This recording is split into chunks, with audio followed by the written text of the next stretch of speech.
turismo. Já pensou em ter acesso a diversos benefícios e vantagens que ajudarão o seu negócio a crescer? Então a sua hora chegou. Com o cartão do empresário que a FEComércio fez pensando exclusivamente em você. O empreendedor, sua família, sua empresa e seus colaboradores terão vantagens e descontos especiais em produtos e serviços do sistema FEComércio, Sesc, Senac Pernambuco, além de benefícios em empresas parceiras. Carro 0 km com até 25% de desconto. Descontos de 25% em hotéis, restaurantes e academias do Sesc. Descontos de 20% nas graduações e pós-graduações da Faculdade Senac. Descontos de 20% em cursos e consultorias do Senac. Descontos de até 25% na compra ou renovação de certificado digital. Descontos exclusivos nas empresas parceiras. Além disso, você conta também com o programa Amigo do Cartão. Com o programa, você acumula pontos por indicações e adesão dos empresários ao cartão do empresário, podendo ser trocados por serviços, produtos, descontos e benefícios. Incrível, não é? E aí, gostou? Então não perca tempo. Adquira o seu cartão do empresário agora mesmo pelo site ou presencialmente na sede da FEComércio, de seus sindicatos filiados e nas unidades do Sesc e do Senac.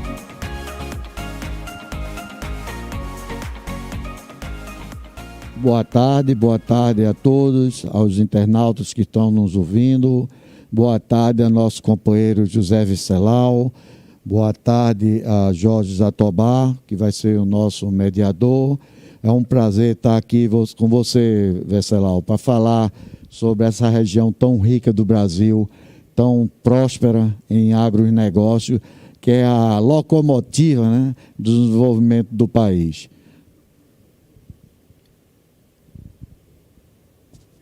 Bernardo, eu que agradeço o convite, sinto muito honrado de participar com você e junto com o Jorge Jatobá tenho acompanhado vocês dois em algumas lives e os assuntos são pertinentes e o que você está falando agora realmente é muito importante para que a gente mostre para todo o Brasil o Mato Grosso, que é um tamanho continental, uma população muito pequena. Hoje nós temos aí 3.200.000 habitantes e uma potencialidade muito grande. Então, estamos prontos aí para a gente falar da economia do Brasil, do Mato Grosso, do Nordeste, em geral, do Brasil todo. Estamos à disposição. Muito obrigado pelo seu convite. O presidente Venceslau, eu estava observando que do anúncio do crescimento de 1,2% do PIB brasileiro, que foi anunciado hoje, né? Metade de 1,2% de crescimento se deve aproximadamente ao agronegócio, né? E o Mato Grosso, obviamente, tem um papel importante aí dentro. Mas não é só agora, não. Quer dizer, há anos que o Mato Grosso tem sido um celeiro do Brasil e alimenta o resto do mundo, né? Então, nos dados que foram apresentados sobre o desempenho da economia brasileira ontem, as exportações cresceram muito. O saldo da balança comercial foi extraordinário, porque você tem um boom de commodities, preços das commodities crescendo e uma demanda do resto do mundo por mais commodities, né? E isso, obviamente, impulsiona a economia local. Eu estava vendo, até em 2020, que foi um ano recessivo induzido pela pandemia, o Mato Grosso cresceu 2,5%. A agropecuária cresceu 11,9%. E o setor que se opera, que é a construção civil, teve um desempenho muito bom também. Então, eu vejo que até o mercado de trabalho tem um desempenho melhor que o Brasil. A taxa de desemprego, por exemplo, o último é de 10%, do Brasil está em 14,7%. Né? E também no volume de vendas do varejo, tanto do tradicional quanto do ampliado. A gente pode falar sobre isso mais tarde, daqui a pouco, mas a gente queria lhe ouvir sobre duas coisas. Como é que o senhor vê esse avanço da economia matogrossense e como é que a pandemia está sendo controlada aí no Mato Grosso, como é que está a vacinação, porque essa é uma corrida entre o crescimento da atividade econômica e o crescimento da vacinação. E vocês têm uma vantagem que é um país é um estado com uma população pequena, né? Pernambuco tem 9 milhões de habitantes. Vocês têm um terço que nós temos. Exatamente. Uma população muito jovem, viu, Jorge? Ô, Jorge, vou começar falando um pouquinho da minha história. Eu sou mineiro de nascimento, do Triângulo Mineiro, da cidade de Patrocínio. Eu vim para o Mato Grosso com 19 anos. Eu cheguei no Mato Grosso em 1980. A população do Mato Grosso era menos de 1 milhão. E 40 anos depois, a nossa população já está em 3 milhões e 200 mil habitantes. Isso, o censo aí de 10 anos atrás. Então, nós estimamos que a população do estado do Mato Grosso é maior que isso. Através do nosso Instituto de Pesquisa aqui da FEComércio, estamos fazendo uma parceria com o governo do estado até para levantar, de fato, a nossa população. Mas, desde que eu cheguei no estado do Mato Grosso, um estado pujante do agronegócio, terras férteis com chuvas regulares, aonde que aqui nós conseguimos fazer 3 safras. A primeira safra, normalmente, ela é de soja. A segunda safra, ela é de milho ou pluma de algodão, ou alguma outra planta sementes. E a terceira safra, que é forrageira. Normalmente, quando colhe o milho e colhe a pluma de algodão, é plantado milheto ou capim para tratar do gado. Isso é uma raridade em poucos lugares do mundo onde você consegue ter 3 safras no ano. Então, esse é um grande diferencial do estado do Mato Grosso. E eu digo sempre que a nossa população, aqui é a verdadeira globalização. Você senta com 10 empresários aqui no estado do Mato Grosso, um é do Nordeste, um é do Goiás, um é do Paraná, do Rio Grande do Sul, São Paulo, Mineiro. Então, aqui é a globalização que todo brasileiro tem migrado nessas últimas décadas para o estado do Mato Grosso, como eu migrei para cá com 19 anos. Então, sou um mato-grossense e um cuiabano de coração. É uma terra muito promissora. Como você citou aí, o índice de desemprego do estado do Mato Grosso é muito baixo. As pessoas que migram trazendo empresas, gerando emprego, renda, pagando impostos, riquezas para o nosso estado do Mato Grosso. É um estado, como eu falei no início, é um estado continental com a população muito baixa, 3 milhões e 200 mil habitantes. Então, aqui, quando você fala assim, olha, vou fazer uma visita numa cidade polo, vamos pegar Rondonópolis. De Cuiabá a Rondonópolis são 240 quilômetros. Olha, eu vou a Sinop, que é uma cidade que cresce acima de 2 dígitos por ano.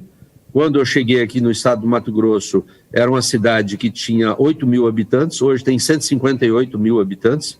De Cuiabá a Sinop são 500 quilômetros. Então, as distâncias são muito grandes aqui. Nós temos uma logística complexa, como você muito bem disse aí, o estado do Mato Grosso tem ajudado o Brasil a segurar a nossa balança comercial com todo um leque de produtos que nós produzimos aqui. É o maior produtor de soja, é o maior produtor de milho. Nós somos o maior rebanho bovino do Brasil, está aqui, e somos o maior produtor de pluma de algodão. 68% da pluma de algodão produzida no Brasil sai do estado do Mato Grosso. A pluma de algodão, para você ver, nós temos 1 hora a mais de sol aqui. Vários estados que eram grandes produtores de pluma de algodão, Minas, Goiás, São Paulo e outros, acabou vindo para o estado do Mato Grosso. Essa 1 hora de sol que nós temos a mais aqui, a fibra do algodão, ela é maior. É a fibra de exportação. Então, quem importa, principalmente China, os grandes produtores aí, país que fazem tecido, prefere a fibra do Mato Grosso, que ela tem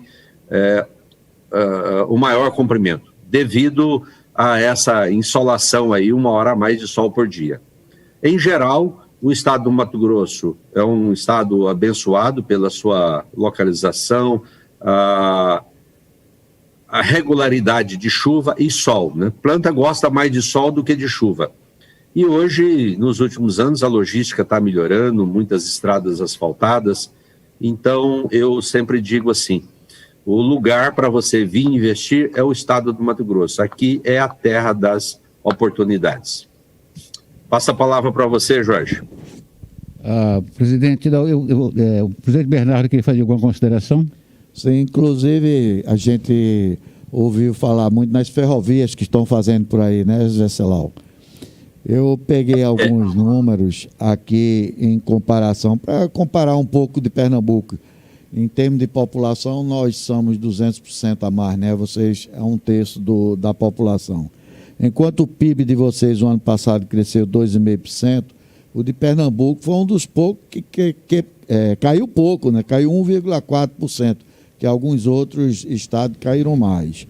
Os serviços que vocês cresceram 0,6% ano passado, nós caímos 3% em virtude daquilo que eu tinha falado, que é justamente que aqui é muito forte serviço, né? E a economia de transformação aqui é um pouco menor. Vocês, o agronegócio, por exemplo, aqui, o Vale do São Francisco, hoje é o maior exportador de frutas do Brasil, mas em termos de comparação com a economia de Pernambuco, né, Jorge, não representa muita coisa, apesar que não tomou conhecimento das crises econômicas que tiveram.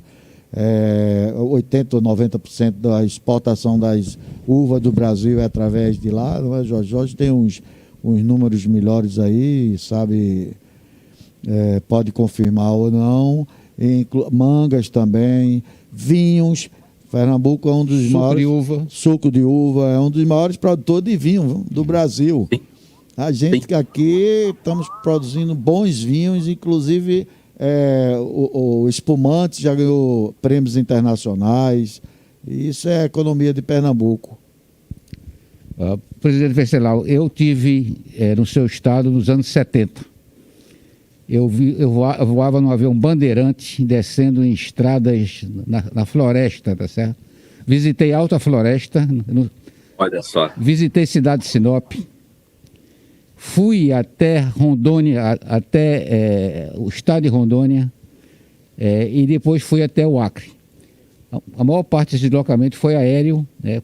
Como você sabe, nessa região, naquela época, avião seguia pelas dobras do rio, não tem rádio farol. E quando a gente olha, essa região é o deslocamento da fronteira econômica brasileira, né?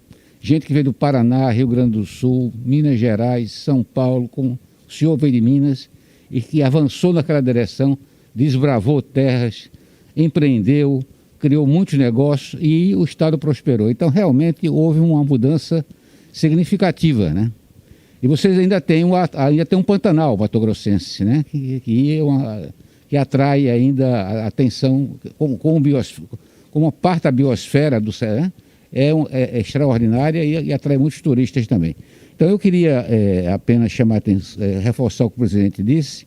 Vocês tiveram, por exemplo, o comércio em Mato Grosso, teve um desempenho, comércio ampliado, que é aquele que envolve a construção civil, o setor que se opera, e envolve também veículos, peças e componentes. Cresceu no primeiro trimestre de 2021, um assombroso aqui, cresceu 5,5%. E quando o Brasil cresceu 1,4%. Vocês cresceram 3 vezes, o comércio varejista ampliado cresceu no Mato Grosso 3 vezes mais rápido que a média brasileira, né? E o setor serviços, que é um setor que foi muito atingido pela pandemia, porque é o setor de peso em todos os estados, menos no Mato Grosso. Aqui em Pernambuco, por exemplo, o setor serviços é 75% do PIB. Então, quando uma pandemia afetou muito a mobilidade das pessoas e muitos serviços exigiam a prestação de serviços física, né? Então, esse setor foi muito fortemente atingido. Mas, no Mato Grosso, ele teve um desempenho, no primeiro trimestre de 2021, de 10,3%. O Brasil caiu 0,8% no primeiro trimestre. O setor de serviços no Mato Grosso cresceu 10,3%. Eu acho que são muito dos serviços de apoio ao agronegócio. Então, você tem uma quantidade enorme de negócio. Eu queria que você falasse um pouquinho sobre isso, para a gente aprender sobre como é o comércio a varejista na sua região, porque os dados mostram, como o presidente mostrou, também falou, e eu estou aqui conversando com vocês, o setor, é uma economia realmente que está mostrando indicadores muito bons, muito satisfatórios. Ô Jorge, só complementando, o número de empregos que foram criados esse ano já vai em 30 mil, de janeiro a abril, 30.799 empregos foram criados aí. Quer dizer, isso representa um grande percentual em virtude da população daí. Só para ter uma ideia, Pernambuco, o crescimento de Pernambuco foram 5.163 empregos, que representa para 9 milhões e meio de habitantes, uma criação muito pequena o número de empregos novos, formais, enquanto vocês, com a população bem menor, criaram 30.799. Não explique isso aí, Venceslau. Olha, vamos lá. A economia do Mato Grosso, hoje ela está baseada no agronegócio. Mas o maior arrecadador de impostos que tem é o comércio, tá, Bernardo? Eu vou passar o número aqui para vocês, reforçando aqui o que o Jorge Jatubá está falando sobre os nossos números. 2020, em plena pandemia, o estado do Mato Grosso conseguiu aumentar a arrecadação dela de impostos em cima de 2019 em 16,8%. Quando nós pegamos o ranking de todos os estados do Brasil, nós tivemos 6 estados com superávit. O Mato Grosso liderou esse superávit aí com 16%, 16,8% de aumento. O segundo colocado, que foi o Mato Grosso do Sul, teve 3,5% de aumento na arrecadação. E depois os outros 4 foi assim, 1 ponto alguma coisa, 0,8. Então, para você ver que essa economia pujante do estado do Mato Grosso, ela reflete no cofre do estado, no cofre da Cefaz do estado do Mato Grosso. Então, nós temos mostrado que às vezes fala assim, a nossa economia está baseada no agronegócio, mas o agronegócio, ele recolhe pouco imposto. Nós temos a Lei Candir, onde que os commodities que são importados são isentos de impostos. Então, isso, todos os commodities do estado do Mato Grosso, que é para exportação, não tem recolhimento de ICMS. Mas, indiretamente, isso reflete dentro do estado, porque as regiões que são grandes produtoras de commodities, é um comércio pujante. Como o Jorge disse aí, que ele teve na década de 70, conhecendo a Alta Floresta naquela época era uma cidade muito promissora, mas baseada no garimpo, tanto do ouro como do diamante. Mas naquela época já tinha uma população de 20 mil habitantes ali e não tinha energia elétrica, era tudo no grupo gerador. A gente passava para ir em Alta Floresta, passava por Sinop. Sinop era uma cidade de madeira, parecendo aquela cidade do faroeste americano. E essa matriz de potencialidade do estado do Mato Grosso, ela mudou. Então o garimpo diminuiu ou quase acabou, o garimpo tanto de ouro como de diamante, e aquela região norte descobriu essa potência para o agronegócio, aonde que a Embrapa desenvolveu essas sementes de soja que produz no Cerrado. Então hoje, quando você vai no Nortão, que nós chamamos aqui, e você vai para Alta Floresta tem uma população menor hoje do que a década de 80. 80, Alta Floresta já chegou a ter 100 mil habitantes. Hoje ela tem 70 mil habitantes. Mas quando você vai para Sinop, que era uma cidade na década de 70, fundada naquela década, que tinha 8 mil pessoas, hoje é uma mega de uma cidade verticalizada para todos os lados, uma cidade parecendo uma cidade europeia com 158 mil habitantes. E assim é toda a região do norte do estado do Mato Grosso. E isso reflete positivamente no comércio. Quem mora no interior do estado do Mato Grosso acaba estudando os filhos na capital, em Cuiabá, tem residência fixa aqui, e nós temos grandes cidades, polos no interior. São cidades jovens, cidades de 20, 30 anos e com uma população acima de 40, 50, 60 mil habitantes. Esse dinheiro do agronegócio, ele circula. Como o agronegócio é beneficiado pela Lei Candir, mas o produtor rural, de posse desse volume de dinheiro produzido pelo agronegócio, ele injeta esse dinheiro na economia do Estado, de várias formas, né? Na construção civil, na troca de um carro, no melhoramento. Afinal, todos nós que viemos para o estado do Mato Grosso, viemos fazer a vida e residir aqui. Então, o sonho de qualquer família, a primeira coisa é a casa própria. Então, o segmento de material de construção vai muito bem, o segmento indo bem, todos os outros vão. O segmento de carro, você pega algumas marcas de concessionária, é líder de mercado, fala assim, olha, Mato Grosso vende mais carro do que outras regiões do estado do Brasil. Mas é essas potencialidades que nós temos aqui, aonde que nós temos hoje o governo com um caixa de 6,5 bilhões para investimento dentro de uma pandemia. Então, nós não paramos, nós não tivemos lockdown, o governo tem cuidado, tem tido todos os cuidados com o Covid-19, nós, empresários e comerciantes, temos levado essa palavra para o consumidor através da FEComércio, do Sesc e Senac. Logo no início, nós fizemos os protocolos de biossegurança, colocamos a nossa equipe de saúde do Sesc e do Senac na rua de Cuiabá e nas ruas das principais cidades polos, levando um kit de higiene, levando a instrução para os empresários e levando um protocolo de segurança impresso. Isso segurou muito. Então, o que nós temos dito, conversado com os prefeitos, conversado com o governador, que o comércio não é propagador do Covid-19, que nós cuidamos melhor dos nossos colaboradores dentro das nossas empresas do que as empresas com a porta fechada e esses colaboradores na rua fazendo aglomeração, fazendo churrasco, ou nas beiras de rio pescando, ou mesmo jogando um simples futebol. Então, nós estamos vendendo essa ideia, falando a verdade para os nossos governantes, e isso deu muito certo. Então, nós não tivemos lockdown. Quando você entra numa empresa, os empresários nossos, os comerciantes, estão seguindo rigorosamente os protocolos de biossegurança, e o índice de contaminação no estado do Mato Grosso já teve mais alto. Essa semana agora, essa terceira onda, ele voltou a subir, mas está tudo dentro do controle. Então, quando a gente fala do estado do Mato Grosso, um dos maiores problemas que nós temos é a logística. Você, Bernardo, falou das ferrovias. Então, quando eu cheguei aqui, não existia ferrovia no estado.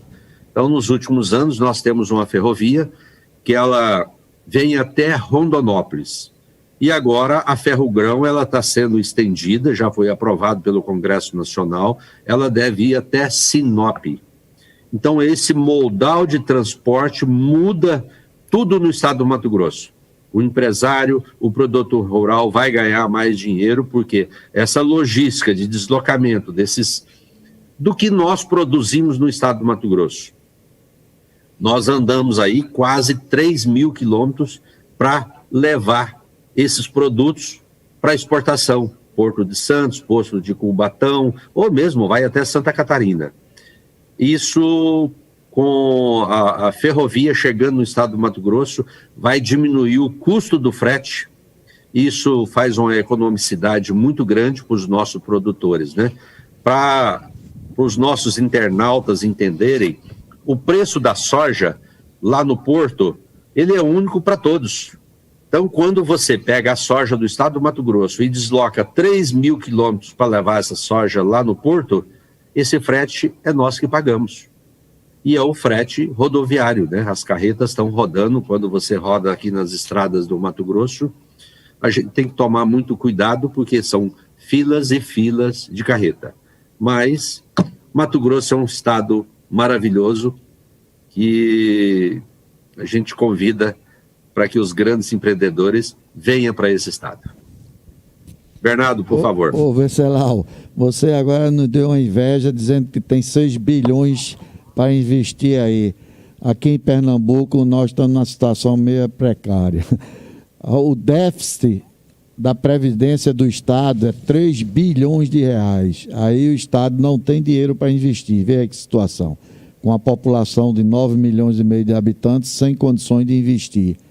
E isso, vocês com um Estado novo, fica mais fácil, né? Com certeza, não sei se tem déficit ou não aí na Previdência do Estado, que eu acredito que não, Estado novo, né? Mas a gente fica orgulhoso de ter o Brasil que está funcionando e vamos chegar lá, se Deus quiser. Pegando essa deixa aí, Bernardo, no início do ano, o governo do estado do Mato Grosso lançou o Mais Mato Grosso. O Mais Mato Grosso foi justamente esses números que eu passei para você. Hoje o governo do estado tem 6,5 bilhões em caixa, com a previsão de mais 2 anos entrar mais 3 bilhões em caixa. Então, até o final do mandato do governador Mauro Mendes, ele tem em caixa 9,5 bilhões para investimentos. Em infraestrutura, em escola, aberturas. Nós precisamos de muita infraestrutura. Então, o governo do estado do Mato Grosso até anota aqui, o Banco Central dá pelas contas do estado do Mato Grosso. Semana passada, final do mês passado, a nota, me corrija aí o professor Jorge Jatubá aí, a nota do estado do Mato Grosso foi nota A.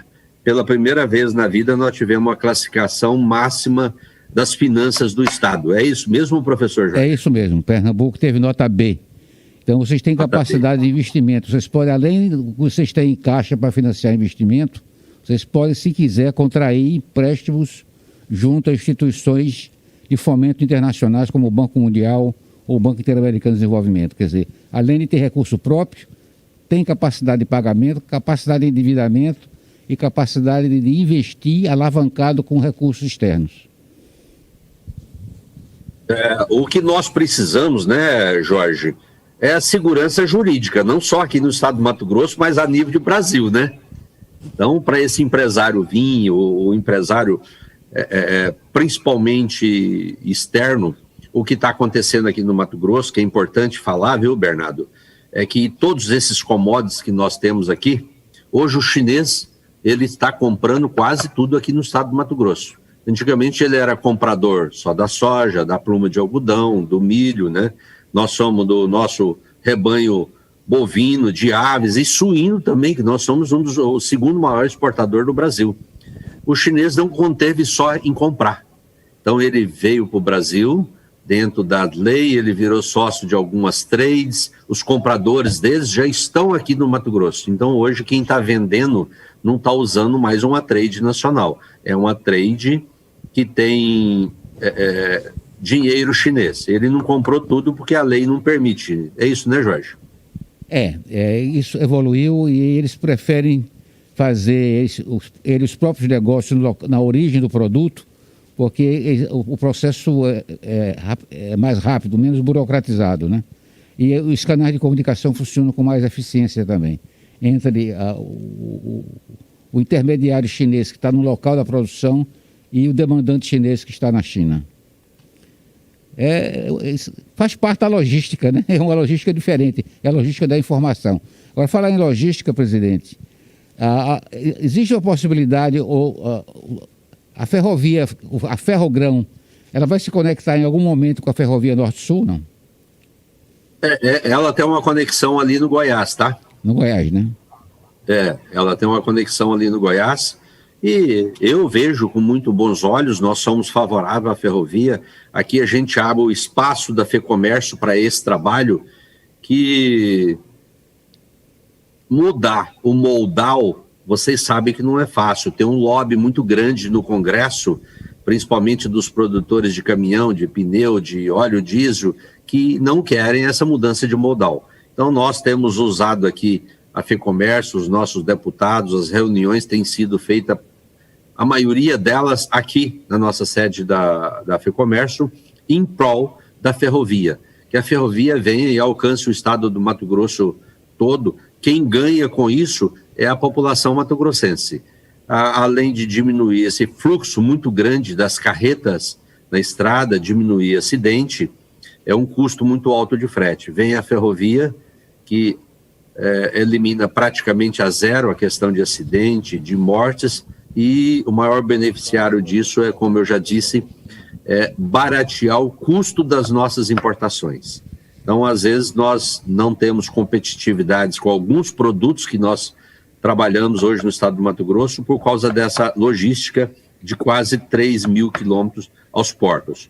É importante dizer que quando eu cheguei aqui no estado do Mato Grosso, nós não tínhamos autossuficiência em energia energética, a nossa energia vinha praticamente do estado de Goiás, ali da divisa de Goiás com Minas Gerais, e era um linhão de 1.200 quilômetros. Hoje o estado do Mato Grosso é autossuficiente em energia e nós exportamos 55% da energia que é produzida aqui. É um trabalho que a gente tem feito com o governo do estado para que baixemos a carga tributária em cima da energia, que é um dos problemas que nós temos aqui, que o ICMS em cima da energia é 42%. Nós temos uma das energias mais caras do Brasil. Então, a industrialização do estado do Mato Grosso tem esbarrado no custo da energia elétrica. Eu mesmo já trouxe aqui, a pedidos de governos passados, produtores de louça, porcelanato, de material de construção em geral. Mas quando esbarra na energia, aí fala, olha, não tem condição de pagar uma carga tributária tão alta dessa aí. E o governo hoje depende principalmente do óleo diesel, da energia, a sua receita, uma das suas receitas principais. Mas estamos trabalhando com essa nova modalidade de energia fotovoltaica. Hoje, Cuiabá é a capital do Brasil que mais tem energia fotovoltaica. Mas, claro, né, estamos na terra do sol, temos que aproveitar isso, né? E a energia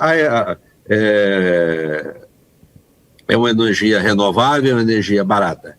Mas é um dos problemas que nós temos hoje no Mato Grosso, é a tributação de 42% na conta de energia. Isso tem inibido a vinda de algumas indústrias para cá. O que está acontecendo é que nós estamos mandando matéria-prima para outros estados para ser beneficiado lá, e não estamos usufruindo disso aqui. Mas é uma das promessas do nosso governador de rever essa carga tributária. Ô Venceslau, são duas coisas que eu te falar agora. Você falou em energia aí solar. Por exemplo, a gente tem uma boa... Muitas pessoas estão investindo em energia solar, que muitas empresas. Mas o governo já quer mudar, né? Você falou aí no imposto de 42%, isso é o cúmulo, isso é um assalto à mão armada, como diz, à população brasileira, porque isso, de todo jeito, é repassado para a matéria-prima, não é isso? E para o consumo do brasileiro. Mas temos uma coisa também aqui, falando em ferrovia, é a ferrovia transnordestina, que são 1.700 quilômetros, que já tem uns 600 quilômetros já pronto, né? E está paralisada há alguns anos. E a gente vê a dificuldade que vocês têm aí com o transporte de grãos. Só para ter uma ideia, nós fizemos nessas missões internacionais que Josias fazia na época, tivemos uma reunião em Madrid, na Câmara de Comércio de Madrid, onde os importadores de gesso interessou-se pela qualidade do gesso daqui. Pernambuco é o maior produtor de gesso do Brasil, né? Tem a maior reserva, tem tudo. Só que quando se foi ver, o frete da produção do gesso, que era lá do Araripe, para o porto, era maior do que o valor do próprio gesso. Inviabilizou. Hoje tem gente importando gesso, sai mais barato. Então, o que uma ferrovia não faz, né? O que uma ferrovia não diminui os custos. Eu acredito que o governo do estado aí, com certeza, vai incentivar na ferrovia, porque na hora que sobrar mais dinheiro, o próprio empresário vai investir no próprio estado, não é? Esse dinheiro do frete que ele está gastando para exportar, ele vai investir no próprio estado. E acho que o Brasil, como um país continental, né, teria que sim que movimentar através de ferrovia. E a gente tem que, o Brasil todo, fazer um polo em ajuda, em proteção à ferrovia do Brasil. Olha, o Brasil foi na contramão do mundo, né? O mundo levou ferrovia, você pega a América, que levou do Atlântico ao Pacífico as ferrovias deles, e na Europa, para todo lado. E o Brasil, na época do Império também, nós fomos beneficiados com muita ferrovia, mas nos últimos anos, o lobby, como eu disse, das fábricas de caminhão, de pneu, de óleo diesel, autopeça, foi muito grande, e o modal do Brasil virou rodovias. É um dos países do mundo que mais tem rodovias, e isso só tinha interesse para algumas indústrias lobistas aí que estavam dentro do Congresso. Mas isso está mudando, tem que mudar. A ferrovia dá, além de segurança, salvar vidas, um frete mais rápido e mais barato. Você falou uma coisa aí, Bernardo, sobre a energia fotovoltaica. Como a energia fotovoltaica explodiu aqui no estado do Mato Grosso, Cuiabá hoje, como eu já disse, é a capital que tem mais usina fotovoltaica, o governo do estado tributou. O mês passado ele mandou uma nominativa aí tributando em 17%. Eu achei que aqui tinha. Então, Bernardo, nós fizemos um movimento da FEComércio com mais alguns deputados e ontem nós derrubamos isso, porque é um absurdo você produzir a sua própria energia. Então a energia, você produz ela durante o dia, joga na rede da concessionária e à noite você usufrui dela. Você pagar uma taxa para a concessionária de uso da rede de energia, eu até concordo, mas o governo tributar 17% da energia fotovoltaica, 17%, a energia elétrica é 43%.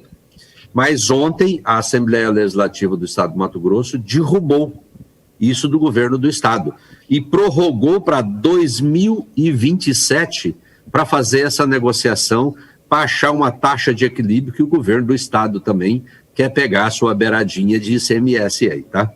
Então a energia fotovoltaica é a bola da vez, explodiu isso, mas o que nós não concordávamos e fizemos esse trabalho junto com alguns deputados foi a tributação de 17%. Mas é assim mesmo, né? Todo governo é uma sede por imposto muito grande, né? Presidente Ceará, só fazer um comentário rápido. A ferrovia Transnordestina, ela corta de leste a oeste e ela conectaria desde o Piauí, ela vai de Eliseu Martins, no Piauí, até Salgueiro, depois de Salgueiro até Pecém, que é o Porto de Pecém, no Ceará, e o Porto de Suape, em Pernambuco, né?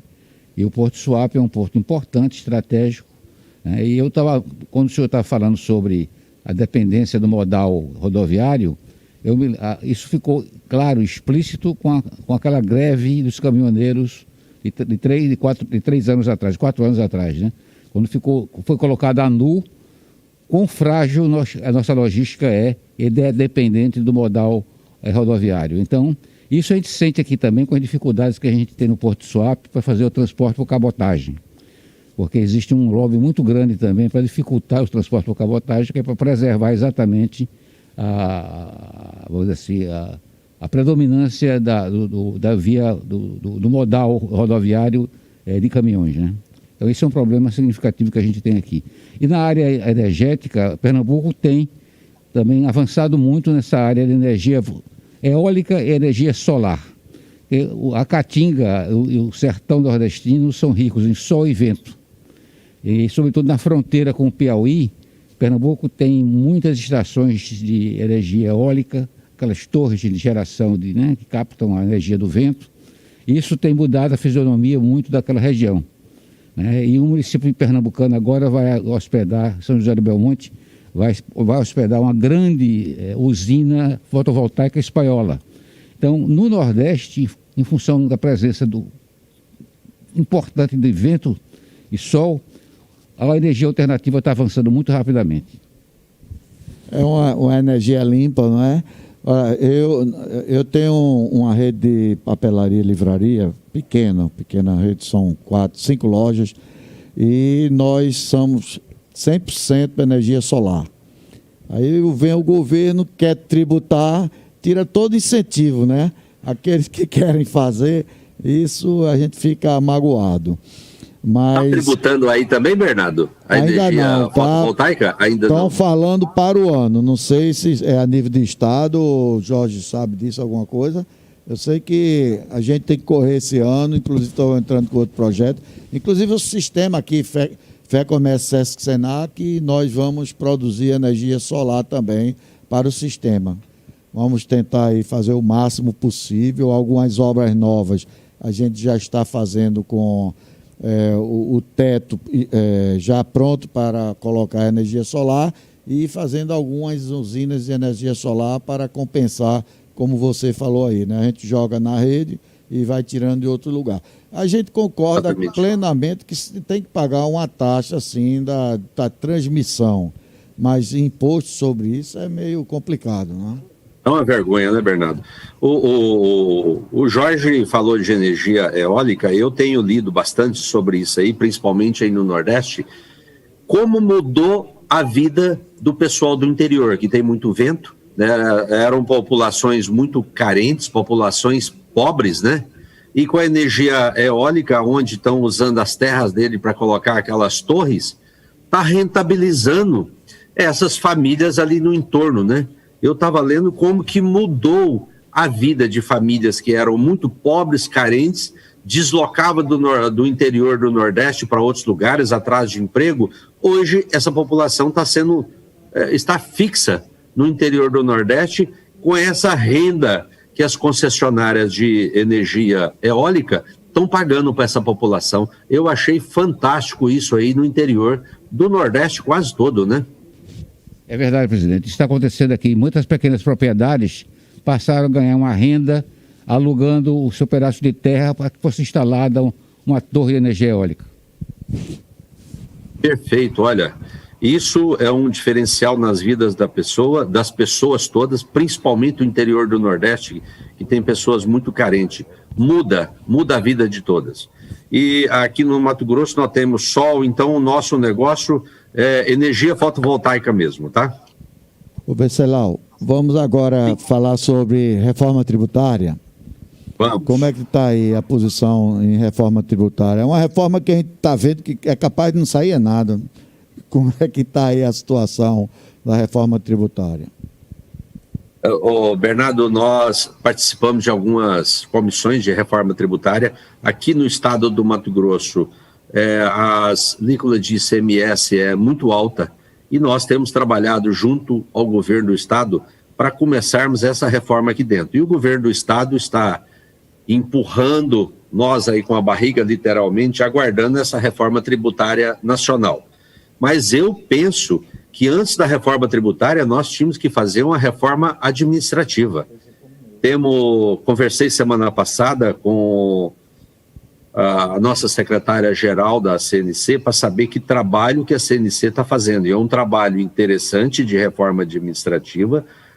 Eu peguei todo o trabalho que a CNC está fazendo em Brasília com a Nara e estou apresentando ele para o nosso governo do estado. Nós precisamos sim, o Brasil tem que mudar. Reforma administrativa e reforma tributária. Nós pagamos, tem muita gente no administrativo ganhando muito e nós pagando esses salários absurdos e o pessoal produzindo pouco. E a reforma tributária é a mesma coisa. O Brasil tem uma das mais altas cargas tributárias do mundo e nós usufruímos muito pouco. Então, aqui no estado do Mato Grosso, nós já estamos há 2 anos dando sugestão, participamos de alguns grupos, justamente desse assunto, reforma tributária e reforma administrativa. É exatamente nosso pensamento. Não existe reforma tributária se não tiver uma reforma administrativa antes. A gente tem que saber o peso do Estado. Quem faz uma reforma tributária agora, não vai aumentar o imposto, tudo bem, é o que todo mundo quer. Aí vem, não faz a reforma administrativa e cada ano vai ficando déficit. Aqui mesmo em Pernambuco, a gente está um déficit muito grande. Então, fica sem poder investir. Então, primeiro, reforma administrativa. Vê se o que é que quer.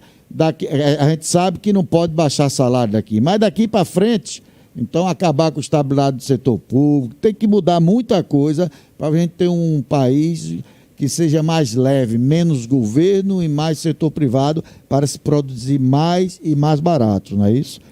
O doutor Jatobá, o senhor pode dar... O doutor Jatobá teve uma live hoje com o secretário de Estado da Fazenda, justamente sobre reforma administrativa, né? Tributária. Pode falar, por favor. Presidente Venceslau, a reforma administrativa é fundamental, mas a proposta de reforma administrativa que está no Congresso Nacional, ela é para os nossos filhos e nossos netos. Ela não atinge o tamanho do Estado no momento.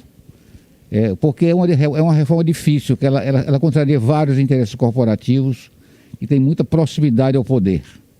Então, o governante prefere jogar isso lá para frente. Faz a reforma, mas quando ela entrar em vigor, o governante seria outro. Esse é um problema.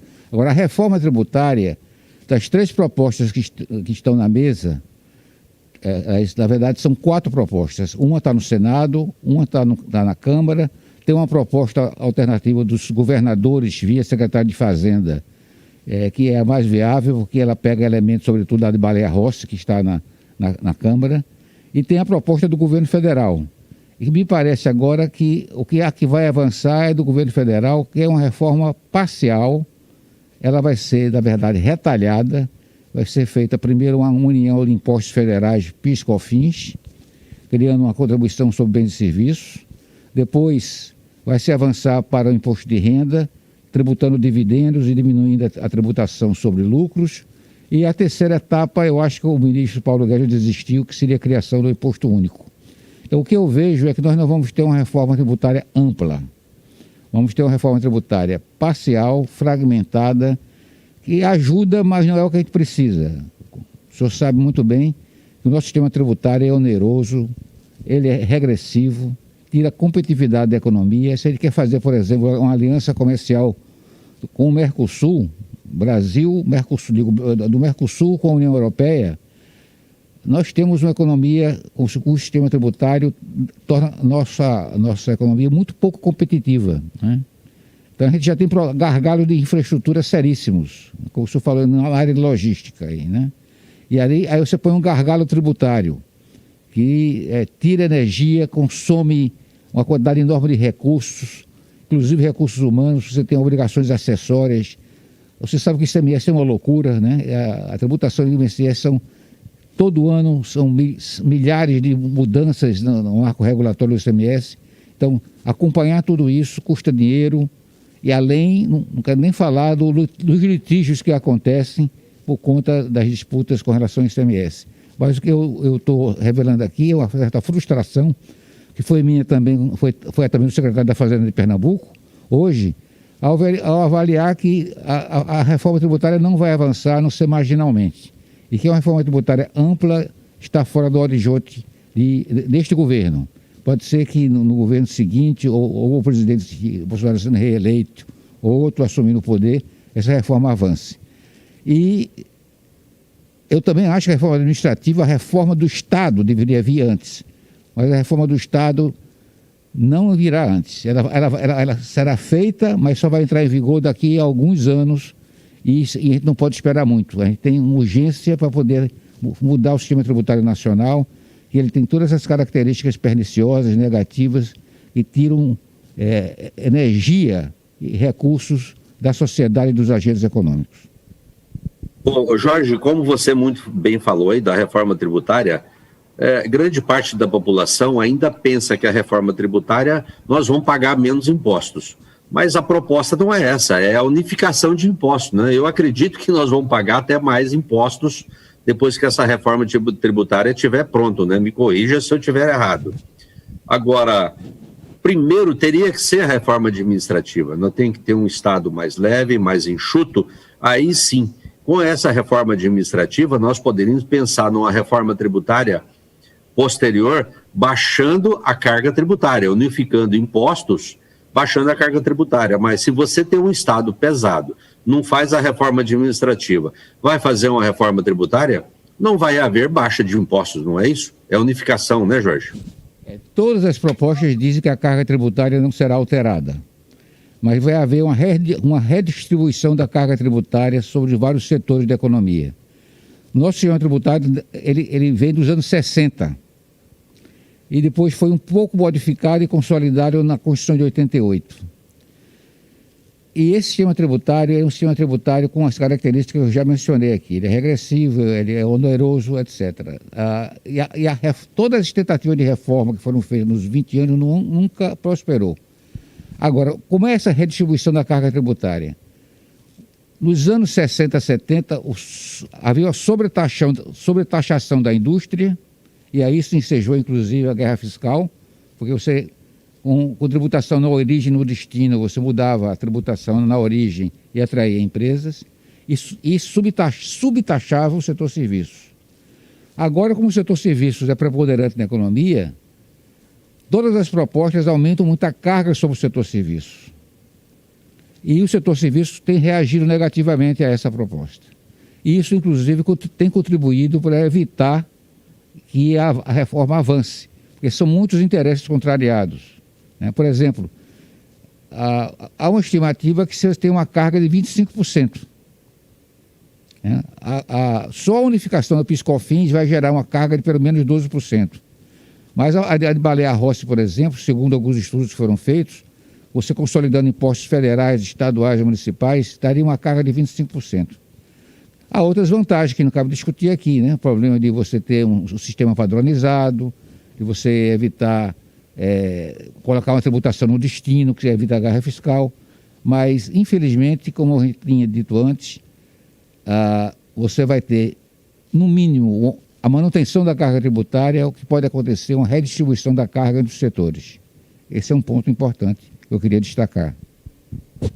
Ô Jorge, você lembra que no passado nós tivemos um candidato a governo que pregava o imposto único, que foi o Afif Domingos, né? Eu votei no Afif Domingos porque sempre fui favorável ao imposto único. Mas, infelizmente, isso não implantou, mas eu ainda torço para que isso aconteça no Brasil, claro, né, com uma carga tributária menor, para que sobre mais dinheiro no bolso do cidadão brasileiro, né, do trabalhador. Então é uma carga muito pesada que todo mundo paga ela. Às vezes a pessoa fala, não, eu não pago essa carga. Paga, ele vai no supermercado, no papel higiênico, na carne. No que ele compra é uma carga tributária muito alta. Então, o poder aquisitivo do brasileiro, cada ano que passa, vai diminuindo e nós estamos repassando essa carga tributária, esse imposto, tanto para os municípios, estado e a federação mesmo, né? Então nós precisamos de uma reforma administrativa urgente. Infelizmente eu concordo com você, como você disse, isso aí é coisa para os nossos netos ou talvez bisnetos, né? Precisamos de que sobre mais dinheiro no bolso do trabalhador brasileiro. Ô Venceslau, e a insegurança jurídica, né? Você vê o contencioso que existe hoje, são trilhões de reais em termos de imposto, e isso dá uma insegurança jurídica. O pessoal que vem de fora para investir aqui fica maluco, né? Até para os pequenos empresários. Eu vou te dar um exemplo, eu sempre dou esse exemplo. Por exemplo, as pequenas livrarias do Simples Nacional, na lei do livro diz o seguinte, 2003, que livros é imune de imposto e a taxa do PIS e COFINS é igual a zero, está explícita. Quando deu em 2017, 14 anos depois, aí chega o governo, os auditores, né, da Receita Federal, dizem, não, isso aí é para as grandes e médias empresas, as pequenas empresas têm que pagar. E cobrou. Foi exatamente o inverso.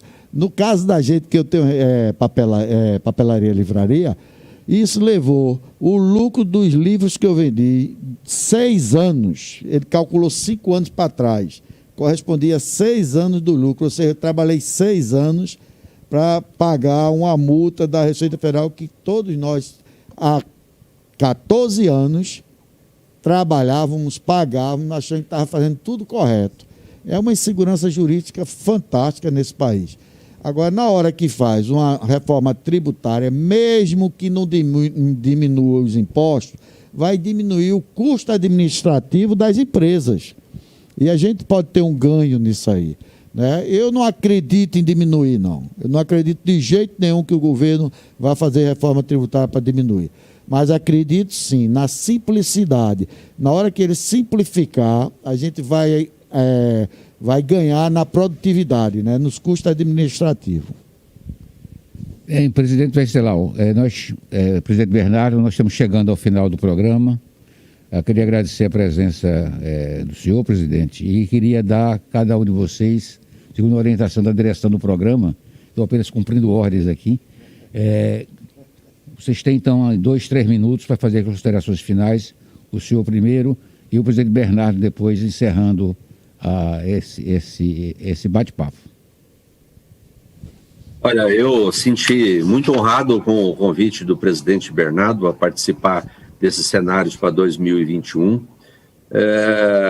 Fiquei muito lisonjeado, já tinha lido e olhado o histórico do Jorge Jatubá. Fiquei muito honrado de participar aqui com você. Muito obrigado, né? E estamos sempre à disposição. Bernardo, aqui a FEComércio Mato Grosso está à disposição sua. Vamos marcar uma visita aqui. Nós falamos muito rápido aí sobre o Pantanal Mato Grossense. Então é uma maravilha aqui, a 140 quilômetros de Cuiabá. Vamos marcar uma vinda sua para você conhecer aqui. Muito obrigado por essa oportunidade de participar dos cenários para 2021. Grande abraço para vocês. Obrigado, quem disse sou eu, Venceslau. Eu esqueci de dizer uma coisa que o nosso companheiro Jorge falou, que na década de 70 viajou por aí. Eu viajei de carro. Eu fui entre Cuiabá, Porto Velho, Humaitá, Manaus, de carro, saindo daqui de Recife, viu?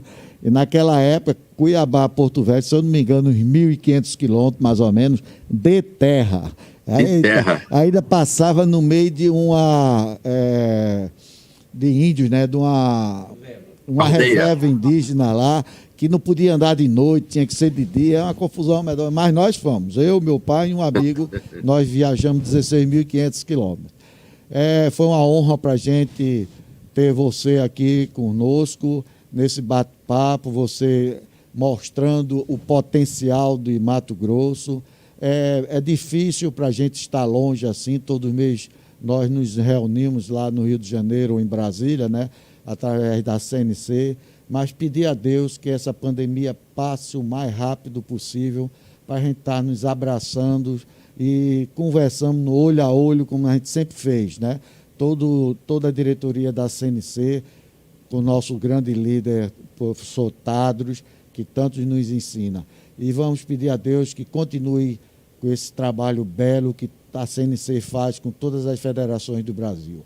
Muito obrigado e, se Deus quiser, para a semana estaremos novamente com outra live aí com outro estado. Um abraço e uma boa semana para você. Obrigado, um abraço, bom feriado para vocês. Boa noite a todos.